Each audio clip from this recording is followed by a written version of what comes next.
I arrive at Le Jardin 3 minutes early, as always. The restaurant sits tucked between Union Square boutiques, its sidewalk tables filled with the Sunday brunch crowd. My heels click against the pavement, and I adjust my charcoal blazer before stepping inside. The hostess knows me. "Miss Moore, your father's already seated." Of course he is. Preston Moore doesn't wait for anyone, but he'll check his phone through an entire meal.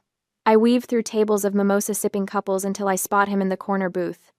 He's hunched over his screen, thumb scrolling, not even glancing up when I slide into the seat across from him, just a grunt of acknowledgement. "Morning, Dad." Another grunt. The sound of air kisses draws my attention. My mother, Meredith Moore, has stopped 2 tables away to greet a cluster of society friends. Her laugh carries across the dining room, practiced and bright. When she finally reaches our booth, she doesn't sit so much as arrange herself, smoothing her cream silk blouse before perching on the edge of the banquette. "Alana." She offers me her cheek, which I dutifully kiss. Her perfume is overwhelming, something French and expensive. "Mother." The waiter appears. "Good morning, Mr. Moore. Mrs. Moore." "The usual?" "Please," Preston says without looking up. "And for you, miss?" The emphasis stings. I've eaten here twice a month for 3 years, but I'm still, miss. Still the afterthought. Coffee, black, and the vegetable frittata. Meredith wrinkles her nose. "No mimosa, darling? It's Sunday. I have work this afternoon." "On a Sunday?" She sighs like I've admitted to something embarrassing. The roar of an engine announces Spencer's arrival before he even enters. Through the window, I watch my older brother unfold himself from a silver Porsche, tossing the keys to the valet with the casual arrogance of someone who's never been told no. He strides in 10 minutes late, grinning. Sorry. Got held up in Atlantic City. Unbelievable weekend, you guys. I'm talking $5,000 up on blackjack alone." Preston finally looks up from his phone. "Good for you, son." Spencer drops into the seat beside me, still buzzing with energy. "The suite they comped me. Dad, you wouldn't believe it. 2 bedrooms, marble everything." I sip my water and say nothing. The waiter returns with our drinks, and Spencer orders a Bloody Mary without checking the menu. "So," Meredith says, folding her hands on the table, "your father and I have been discussing the Tahoe cabin." My shoulders tense. "The renovation plans are finalized," she continues. $1.2 million, all in. New kitchen, updated master suite, and we're finally getting rid of that dusty old library. It'll become a proper media room." The words hit me like cold water. The library? "Oh, Alana, don't be sentimental," Meredith says, waving her hand. "Those old books are falling apart. Nobody reads them." I read them. Grandma Claire left that library specifically to me. It's in her will. The cabin is co-owned, remember? Preston sets down his phone. His voice is flat, bored. "Don't be difficult about sentimentality. We're improving the property value." I'm not being difficult. I'm stating a legal fact. Meredith's expression shifts, her smile sharpening. When she speaks, her voice carries to the neighboring tables. She wants it to. "Alana, dear, you should be grateful we even invite you to these brunches. Pity goes a long way in this family." The surrounding conversations dip. Heads turn slightly, pretending not to listen. Spencer smirks, his attention already back on his phone, scrolling through what looks like a casino app. My face feels hot, but I keep my voice steady. "Thank you for your honesty, Mother." She blinks, surprised I'm not arguing. Good, let her wonder. The waiter brings our food, and we eat in silence. I cut my frittata into precise squares, chewing slowly, buying time to think. My mind drifts back 2 years, to the awards ceremony. I'd won the 30 under 30 recognition for data science. The banquet hall was full of tech industry leaders, investors, people who understood what I'd built. A senior colleague from Stanford had approached our table, where my parents sat looking vaguely uncomfortable among all the engineers. "Mrs. Moore, you must be so proud. Alana's work in predictive algorithms is groundbreaking." Meredith had smiled, placing her hand over her heart. "We're just so proud she found a hobby she's good at. Poor thing, she always struggled socially, so this data work is perfect for her." The colleague's smile had frozen. I'd excused myself to the bathroom and stayed there for 15 minutes. Poor thing. That phrase has followed me my entire life. Back at the table, Spencer is describing some poker hand in excruciating detail.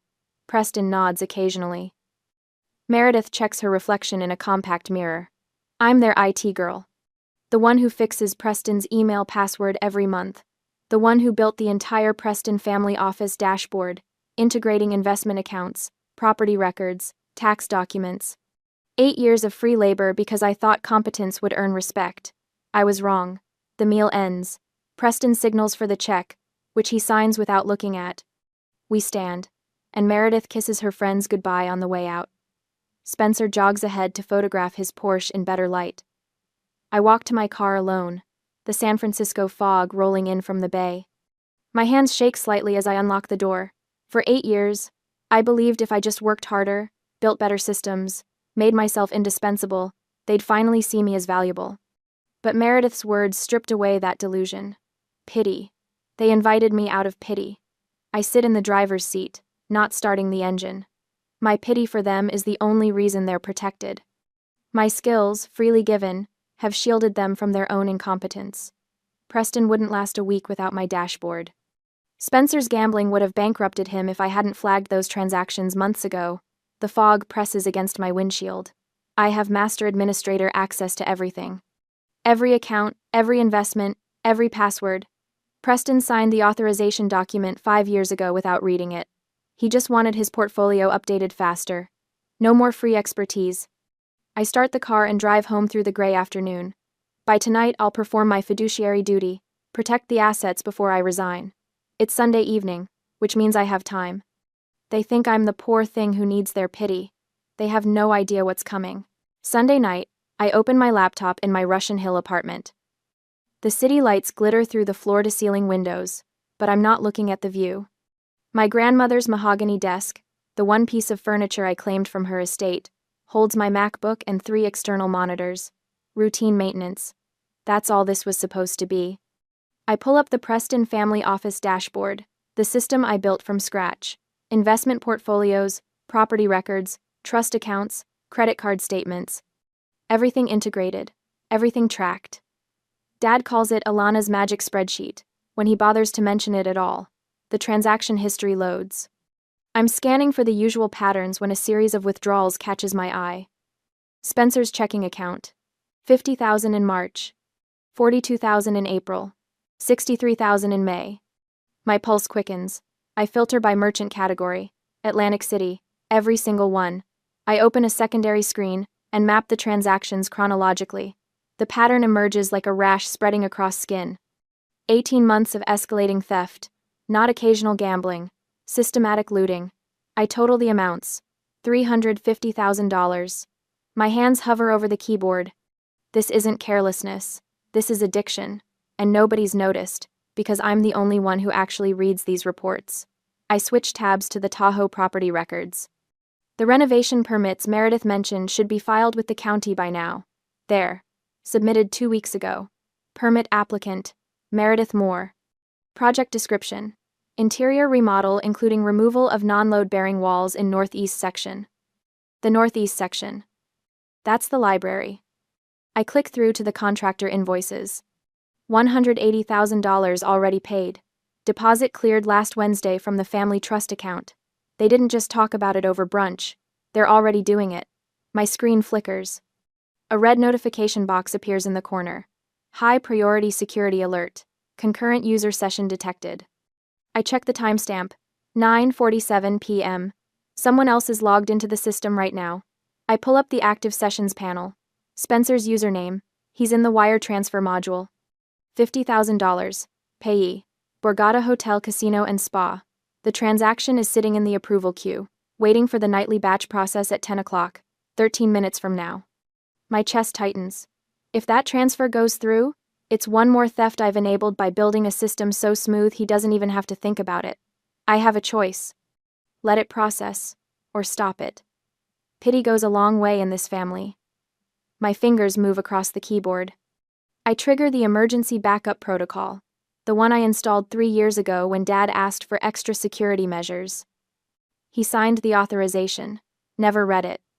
Terabytes of data begin copying to encrypted external drives.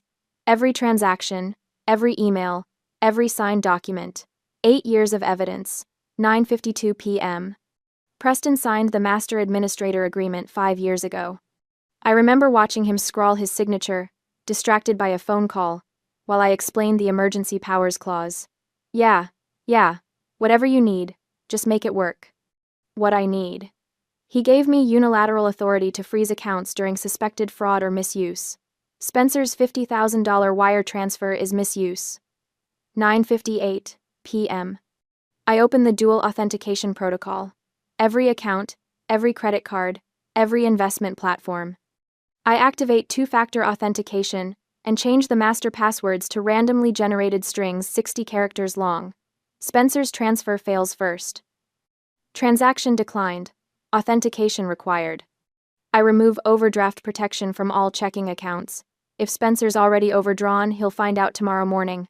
The 11 family credit cards take longer. I have to disable each one individually. Amex Platinum. Visa signature. The Barney's card Meredith uses for her wardrobe.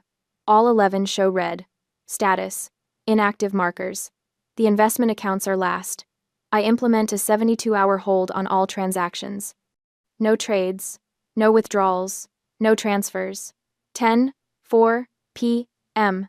My hands are shaking now. Not from fear. From clarity. This isn't revenge. This is containment and consequence. I have a fiduciary duty to protect these assets. The trust my grandmother established names me as co-trustee with Dad. Another document he signed without reading. I'm not stealing. I'm stopping the hemorrhaging. I'm protecting the family assets from the family. The emotional distance feels strange, like stepping out of cold water onto warm sand. For the first time in years, I'm not trying to earn their approval. I'm doing my job. I open a new browser tab and navigate to my secure email. Vanessa Hargrove, attorney at law. We met 2 years ago at a Women in Tech conference. She handed me her card and said, "If you ever need someone who understands both family law and financial litigation, call me." I type the message carefully. Subject: urgent, trust violation and property dispute. Vanessa, I need your help. Attached is documentation of systematic trust fund theft and unauthorized property modifications. I'm exercising my emergency powers as co-trustee to freeze accounts pending investigation. I need a cease and desist drafted for contractors, county permitting office notification, and litigation prep. Can you meet tomorrow? I attach the financial reports, the contractor invoices, the permit applications. Grandmother's will with the library provision highlighted. Send. 10:31 p.m. My phone sits on the desk, screen dark. By morning, it will explode with notifications, 17 voicemails, 43 texts. But tonight, it stays silent. I draft the resignation email. To Preston Moore, head of Preston Capital. CC. Spencer Moore, Meredith Moore. Subject: resignation, system administrator position. Effective immediately, I am resigning as legal system administrator for the Preston Family Office. Security protocols have been updated per the emergency provisions in our signed agreement dated March 2020. All administrative access has been restricted pending resolution of trust compliance issues. Direct all inquiries regarding the Tahoe property to my legal counsel, Vanessa Hargrove, Elena Moore. My cursor hovers over send. They think I'm the poor thing, the grateful daughter who should accept their pity. They built their comfortable lives on my invisible labor. Preston's tech illiteracy masked by my competence. Spencer's addiction funded by accounts I maintained. Meredith's social standing protected by my silence. I click send. 11:47 p.m. I power off my phone. Tomorrow morning, the chaos begins. Preston's Amex will decline at the airport lounge. Spencer's casino markers will be called. Meredith's wire to her interior decorator will bounce. They'll realize, too late, that the IT girl was never the problem. She was the solution they took for granted. And solutions, once removed, leave very obvious problems behind. The first decline happens at 9 in the morning. Preston's American Express Platinum card, the one he's carried for 23 years, gets rejected at the SFO airport lounge. I'm not there to see it, but I can picture his face. The confusion first, then irritation, then that particular shade of red he turns when confronted with incompetence. Except this time, the incompetence isn't someone else's. 15 minutes later, Spencer's casino markers get called in simultaneously. 3 different Atlantic City properties, all demanding immediate payment. The timing isn't coincidental. His credit lines were structured through the family office accounts, and those accounts no longer recognize his authorization codes. At 9:30, Meredith's standing wire transfer to her interior decorator bounces. She's been paying Claudette $5,000 monthly for the past 18 months, most of it for the Tahoe renovation that will never happen now. I wonder if Claudette will be the one to tell her, or if the bank will send one of those polite but firm letters about insufficient funds. By 10, my phone has 17 voicemails, all from Spencer. I don't listen to them. I'm sitting in my Russian Hill apartment with my second cup of coffee, watching the fog burn off the bay, and I feel nothing. No guilt, no satisfaction. Just a cool, clean sense of completion, like closing a perfectly balanced spreadsheet. Preston's assistant calls at 10:15. I let it go to voicemail too. The family group text erupts at 10:22. I have notifications silenced, but I check it anyway, just to see. Spencer. Alana, what the hell did you do? Preston. Call me immediately. Meredith. This is outrageous. How dare you embarrass us like this? Spencer. I am serious. Call me now. Preston. I'm contacting our attorneys. I set the phone down and finish my coffee. Wednesday morning arrives with gray skies and the faint smell of rain. Vanessa's office occupies the 42nd floor of a downtown high-rise, all glass and steel, and the kind of quiet that comes from thick carpet and thicker doors.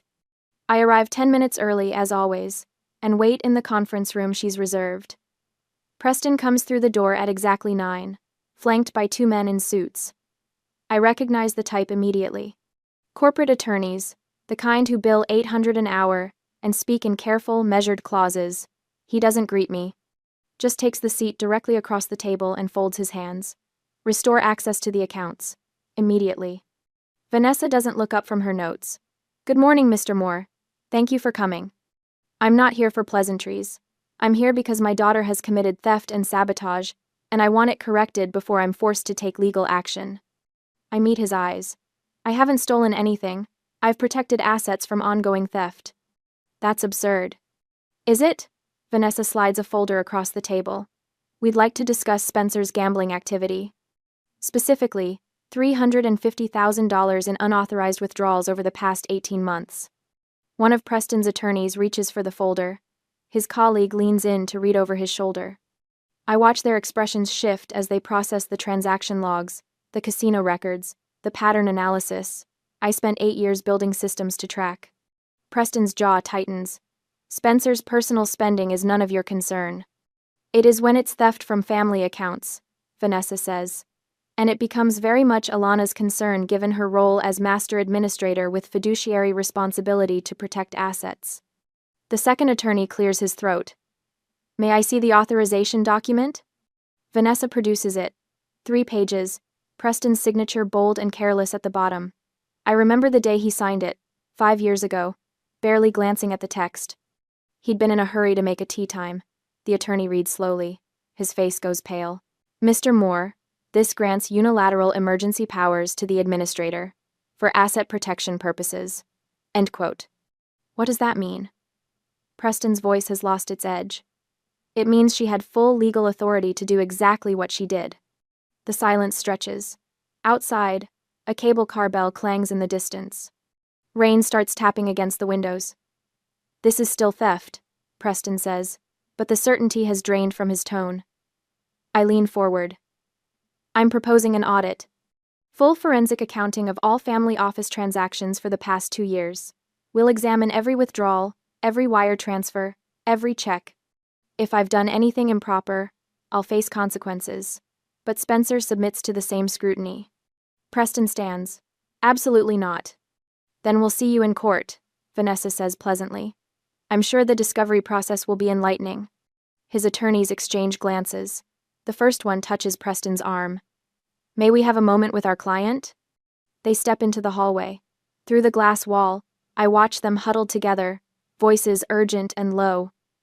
Preston's face shifts from anger to confusion to something that might be fear. They return after 8 minutes. We need time to review the documentation, the first attorney says. and to discuss options with our client. Of course, Vanessa says. We're available for further conversation whenever you're ready. Preston walks out without another word. His attorneys follow, carrying copies of everything we've presented. The door clicks shut with a sound like a vault closing. I exhale slowly. You did well, Vanessa says. Staying calm. I've had practice. They'll be back, probably with different demands, definitely with a different strategy. But you saw their faces when they read that emergency powers clause. I did. I saw the exact moment they realized Preston had signed away his control without understanding what he was signing. The same carelessness that's defined his parenting has finally come back to bite him. My phone buzzes. A text from Rachel, my former colleague from the data science firm. Heard you might need a character witness. I'm here if you need me. Another buzz. David, the bank manager I've worked with for 6 years. Your signatory status is documented and valid. Let me know if you need official confirmation. And another. Marcus from IT security. I can validate your protective protocols. They're textbook proper. I didn't ask any of them to reach out. Word must have spread somehow, through the professional network I've spent a decade building. The same network my family dismisses as my data hobby. Thursday evening finds me at my kitchen counter, eating takeout pad thai and reviewing emails, when my phone lights up with Vanessa's name. He's retained Mitchell Crawford, she says without preamble. I just got the notice. I set down my chopsticks. Crawford. That's the firm that handled the Westfield estate case. Top-tier litigation. He's not messing around, Elena. This means he's preparing to sue. I should feel anxious, threatened. Instead, I feel something sharp and bright unfurling in my chest. Good, I say. He's taking the bait. Vanessa's laugh is quiet but genuine. You're really something, you know that? I learned from the best.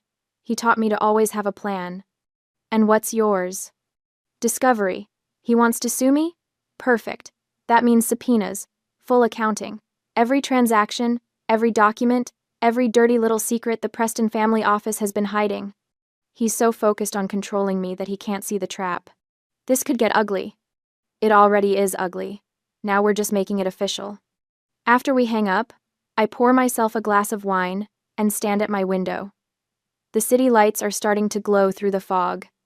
Somewhere out there, Preston is probably sitting with Crawford, outlining his case, painting me as the ungrateful daughter who betrayed the family. Let him.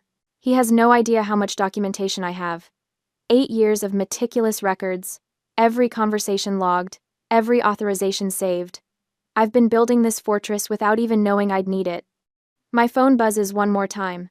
Spencer, I'm checking into rehab. It's bad. I need to talk to you. I stare at the message. The first communication from him that isn't threatening or demanding. I don't respond. Not yet. Let him sit with that need for a while longer. Outside, the fog rolls in thick and gray, swallowing the city whole. The email from Vanessa arrives on a Tuesday morning, 2 weeks after our meeting with Preston's lawyers. Subject line, Crawford filed. I'm in my apartment, coffee growing cold beside my laptop. I open the attachment. Mitchell Crawford's name sits at the top of a partition action lawsuit, thick with legal terminology that boils down to one thing. Preston wants the Tahoe cabin sold, claims I've mismanaged it, demands the majority share. My phone buzzes. Vanessa's text. Call me. I dial. She answers on the first ring.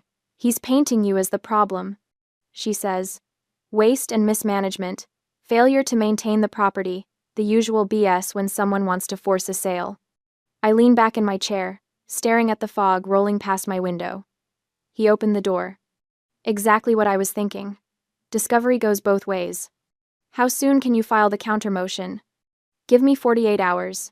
I'll attach your grandmother's will, request full discovery for proper asset valuation. Every document in the Preston family office becomes fair game. Do it. After we hang up, I pull up the news alert Vanessa forwarded. A local Tahoe newspaper picked up the story. Tech Dynasty Property Battle screams the headline, accompanied by a photo of the cabin. The article quotes sources close to the family, claiming the dispute involves a difficult daughter unwilling to compromise. Meredith's fingerprints are all over this. My mother has always been a master of the whisper campaign. By noon, She'll have called every woman in her country club circle, spinning the narrative. Poor Preston and Meredith, dealing with their ungrateful daughter. All they wanted was to improve the family property. I close the laptop and finish my coffee. Let them talk. Words won't save them from what's coming. Thursday afternoon, my phone rings from an unfamiliar number. I almost don't answer, but something makes me pick up.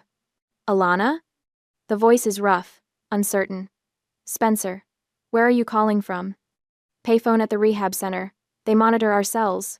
He pauses. I've been here 2 weeks. Clearer now. Thinking straighter. I wait. I'll testify, he says, words tumbling faster. I'll tell you everything. About the offshore accounts in Bermuda, the consulting firm that only exists on paper. Dad's been falsifying tax documents for years, and I've watched him do it. I don't want to be them anymore, Alana. I can't. My pulse quickens, but I keep my voice steady. Why the sudden conscience? Because I finally understand what you did. You didn't destroy the family. You stopped us from destroying ourselves. His breath catches. Just protect me from him. Please. Dad doesn't forgive disloyalty. Send everything you have to Vanessa. Document names, account numbers, anything you remember. I will. I promise. The line goes dead. I sit with the phone in my hand, processing. Spencer's cooperation changes the equation entirely.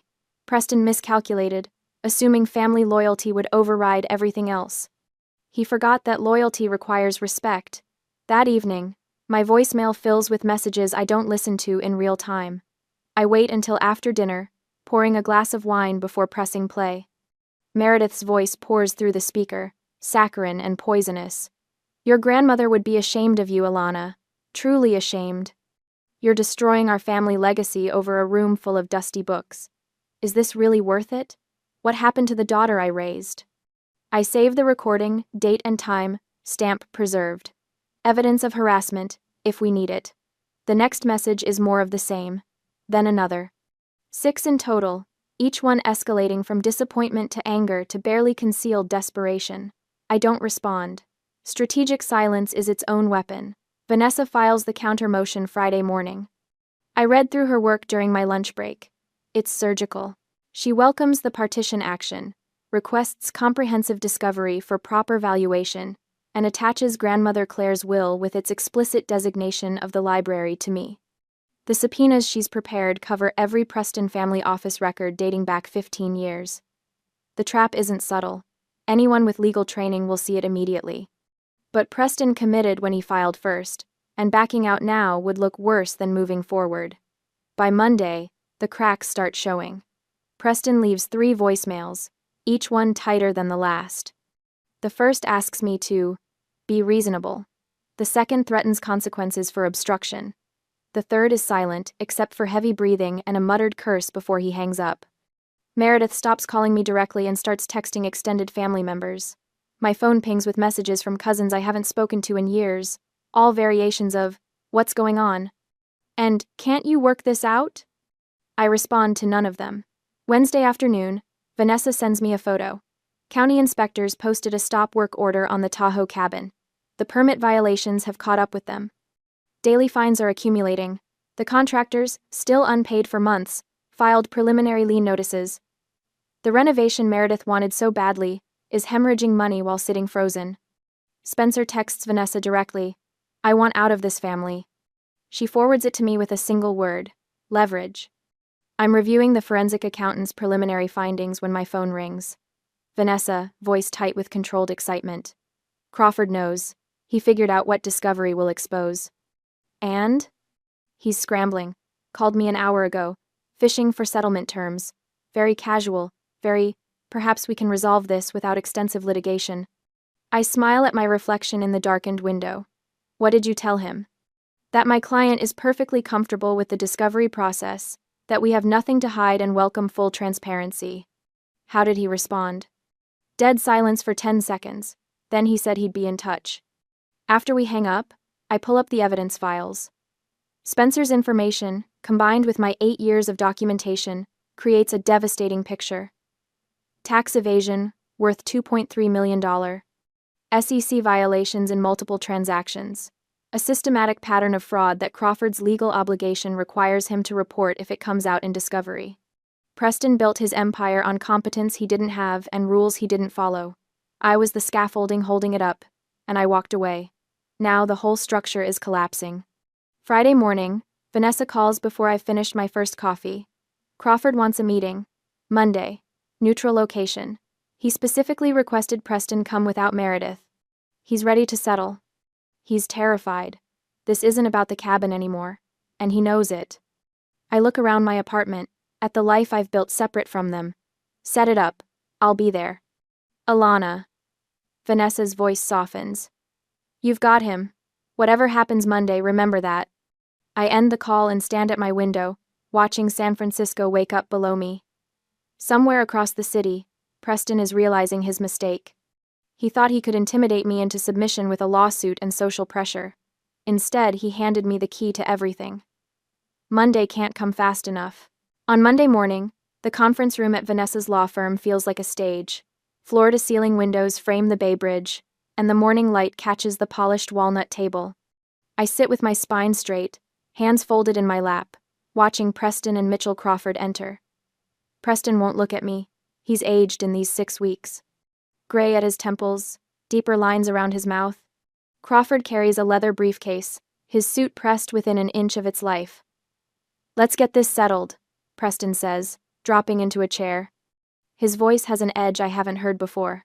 Desperation, maybe. 500,000. Cash. Today. I don't react. Vanessa shifts beside me, pulling out her tablet. That's remarkably generous, Vanessa says, her tone flat. Considering your family is, as you put it last week, cash poor. Crawford clears his throat. My client is offering a substantial settlement to resolve this matter quickly and quietly. Quickly, I repeat, because of the discovery deadline next Friday. Preston's jaw tightens. Don't be dramatic, Alana. This is business. My phone buzzes. A text from Meredith to the extended family group chat, forwarded by my cousin Rachel. Alana's greed is tearing this family apart. She's demanding millions over a property she barely visits. Please call her and talk some sense into her. I turn the screen toward Vanessa. She glances at it, then makes a note. Mr. Moore, Vanessa says, are you aware your wife is currently conducting a coordinated harassment campaign against my client? Meredith is upset, Preston says. Can you blame her? Her own daughter is extorting the family. The word lands like a slap. Extortion. He's setting up his narrative, testing how it sounds out loud. My phone rings. Aunt Caroline. I decline it. 30 seconds later, Uncle Richard calls. Decline. Then Cousin Michael. They'll keep calling, Preston says. Everyone knows what you're doing. Everyone knows what you told them I'm doing. I correct. There's a difference. Crawford leans forward. Miss Moore, let's discuss the legal realities of your position. Your emergency powers authorization could be interpreted as a breach of your fiduciary duty, freezing family accounts without proper cause, denying access to legitimate funds. These actions open you to significant liability. Proper cause, Vanessa echoes. Like stopping $350,000 in unauthorized gambling withdrawals?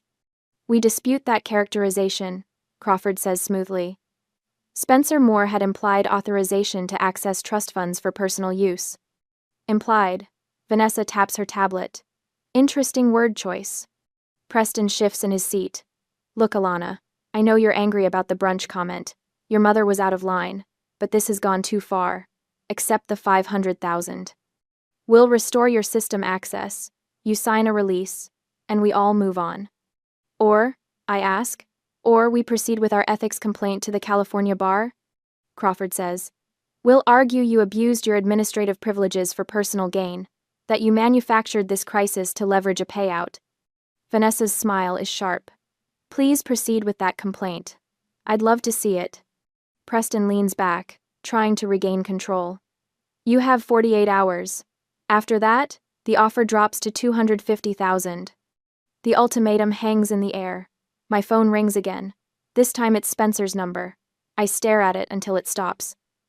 We have a counter-presentation, Vanessa says. She connects her laptop to the projection screen. If you'll indulge us for a few minutes. Crawford exchanges a look with Preston. This is irregular. Humor us, I say. Vanessa clicks to the first slide. Spencer's name appears at the top, followed by a timeline. Red bars chart withdrawals over 18 months, each one linked to specific Atlantic City casinos.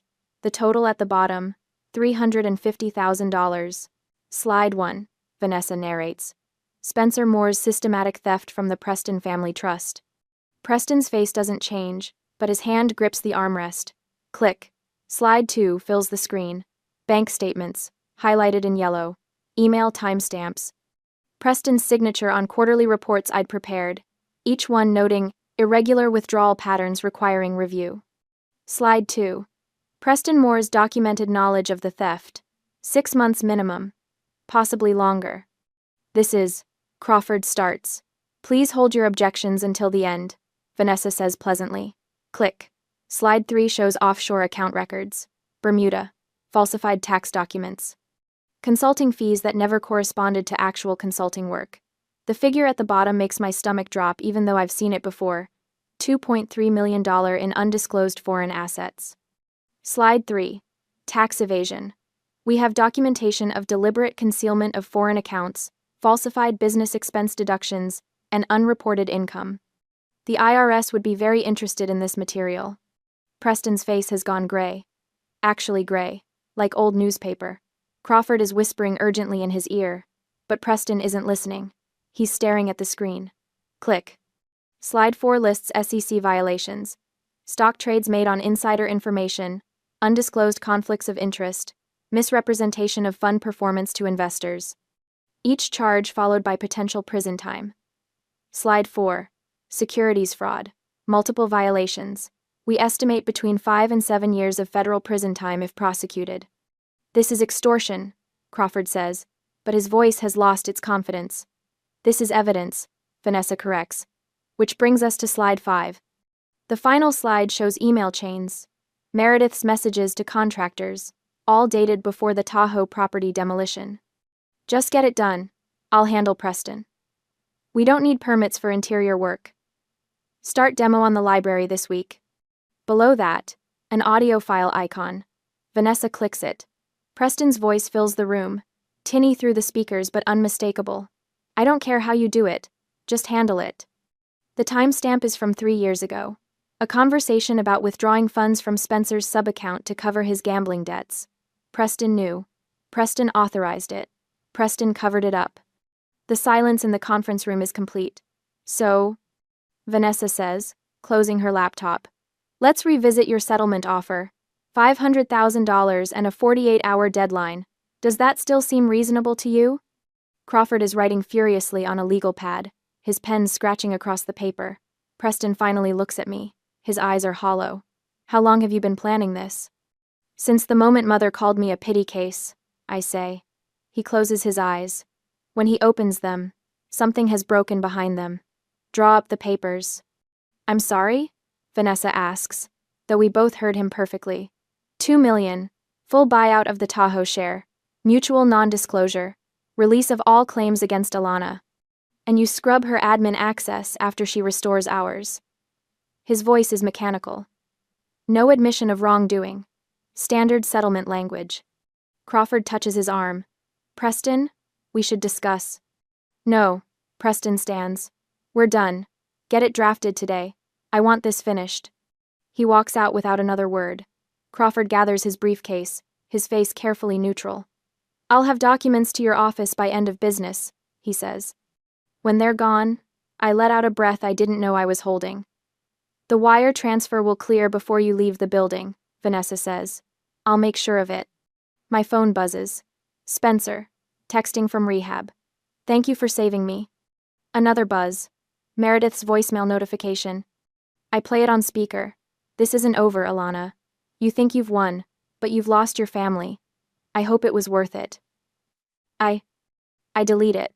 Then I block her number. Was it? Vanessa asks quietly. Worth it? I look out at the bay, at the water glittering in the morning sun. 8 years of exploitation, ended in 3 hours. Yes, I say. It absolutely was. 6 months after the settlement, I stand in my penthouse kitchen, watching the fog lift over the San Francisco Bay. The view stretches 270 degrees, from the Golden Gate to the Bay Bridge. No neighbors. No shared walls, just glass, sky, and water. The private elevator chimes. My guests are arriving. I smooth my emerald cashmere sweater and walk through the living room. No family photos clutter the shelves. Instead, my 30 Under 30 award sits on a custom pedestal near the window, catching the afternoon light. Art from local galleries covers the walls. My achievements, my choices, my space. The library occupies the entire west wall. Floor-to-ceiling walnut shelves hold Grandma Claire's book collection, relocated from Tahoe and arranged exactly as she kept them. Poetry on the left, classics in the center. Her beloved mysteries on the right. I run my fingers along the spines as I pass. Vanessa Hargrove steps off the elevator first, holding a bottle of wine. This place still takes my breath away. Every single time. I agree. The others follow. Marcus from my consulting firm. Elena, my former Stanford colleague. David and his husband James. 3 women from my support group. 8 people who showed up when it mattered. We gather around my dining table as the Sunday afternoon sun slants through the windows. Same hour as those awful brunches. Different universe. Elena passes the salad bowl. My sister just asked me to plan Thanksgiving again. 3rd year in a row. No offer to help, just an expectation. Marcus laughs. Did you say yes? I said I had plans. Do you? Vanessa asks. Now I do. I'm going to Hawaii, by myself. Everyone cheers. David leans back in his chair. My mother called yesterday, asked if I could just quickly review her tax documents. I told her my rate is $300 an hour, family included. What did she say? I ask. She hung up, then texted that I'd changed. You have, James says, squeezing his husband's hand. For the better. I raise my glass. To boundaries. To boundaries, they echo. Someone mentions the stress of upcoming holidays, the anxiety of forced family dinners, the guilt of saying no. I set down my fork. I see my family every day. You're sitting at my table. The words land in comfortable silence. Elena's eyes shine with tears she doesn't bother hiding. Later, as we clear dishes, Vanessa pulls me aside. Preston Capital sent you a business inquiry last week. I know. I deleted it. Without responding? Without hesitation. I stack plates in the dishwasher. He can afford someone else's expertise now. My phone buzzes. A new client inquiry. A tech startup needs data infrastructure consultation. $500 per hour, 10-hour minimum commitment. I respond with my standard contract language, professional and clear. My worth isn't up for negotiation anymore. That evening, after everyone leaves, I pour myself wine and step onto the balcony. The city lights begin twinkling below. The Bay Bridge gleams against the darkening sky. My therapy journal sits on the side table. I flip back through entries from 6 months ago. Maybe I overreacted.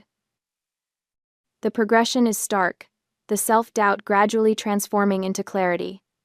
Last week's entry. I saved myself. Spencer visits tomorrow. 6 months sober now. Attending meetings, rebuilding his life. He called last week to ask if we could have coffee. His voice was different, clearer. Present. I need to apologize properly, he'd said. Not the bullshit, I said at the settlement. A real apology. Okay, I'd told him. I'm listening. We're building something new. Distant but honest. He's no longer the golden child of a toxic system. I'm no longer the scapegoat. We're just 2 people trying to do better. Preston and Meredith exist somewhere in Palo Alto. I wouldn't know. Complete no contact. Their numbers blocked. Their emails filtered to trash. Their grip on my life severed permanently. My consulting business has 12 regular clients now. I turned down 3 projects last month because they didn't align with my values. That power, that choice, still feels new. I mentor a young woman named Sarah who reached out after hearing me speak at the Women in Tech conference. Her family treats her like their personal IT department while mocking her career. The pattern was painfully familiar. Charge them, I told her. Or walk away. Your expertise has value. Charge accordingly. Last week she sent me a message. I walked away. Thank you. I open my journal to a fresh page and write. Mother said pity was why they included me. She was right about one thing. Pity was involved. My pity for them kept me trapped. Her cruelty was the key that freed me. In trying to diminish me, she revealed my true worth wasn't in their acceptance, but in my own capabilities. Some would call my actions cold. I call them necessary. The family safe was built by my hands. When I finally changed the combination, I locked them out and freed myself. I close the journal. My phone buzzes again. 2 new client inquiries. I walk into my home office, leaving the past behind on that balcony, dissolving into the San Francisco night where it belongs.